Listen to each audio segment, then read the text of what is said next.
m'appelle Maïssa, j'ai 16 ans, je suis en terminale, j'habite à Paris. J'ai fait une vidéo avec ma classe cette année sur la faim dans le monde en 2050 et on s'est dit qu'il fallait trouver des solutions dès maintenant si on veut nourrir toute la planète. Le climat peut aggraver la situation, or on veut tous bien manger demain. À cause de nos modes de vie actuels, il y a de plus en plus de pollution. L'eau et la terre sont bourrées en pesticides. L'air est de mauvaise qualité, du coup les personnes sont de plus en plus malades. Comme par exemple les problèmes de fertilité, de poids, les cancers ou les allergies. Les fast-foods ne font pas partie de mon vocabulaire, je mange pas de viande.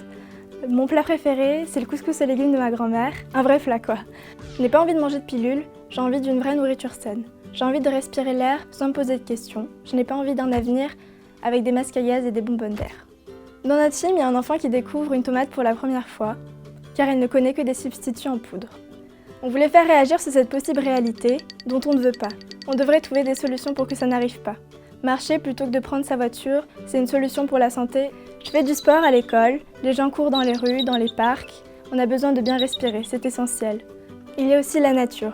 On ne pourrait pas végétaliser les villes, ce serait beau et agréable pour tout le monde. À cause du changement climatique, les étés seront de plus en plus chauds. Ce sont les gens les plus vulnérables qui seront touchés. Les personnes âgées, les personnes dans la rue, les enfants. On a besoin de boire, mais pourrons-nous toujours accéder à l'eau aussi facilement? Ici peut-être, mais ailleurs? Je suis touchée par les enfants qui vivent dans de mauvaises conditions. Les bébés qui meurent tout petits, les enfants qui ont la peau sur les os. On a la connaissance pour soigner et prévenir les maladies. Il faut savoir la transmettre. Tous les nouveaux outils connectés qui nous arrivent déjà, les montres, les applications, etc., seront super s'ils sont accessibles à tous.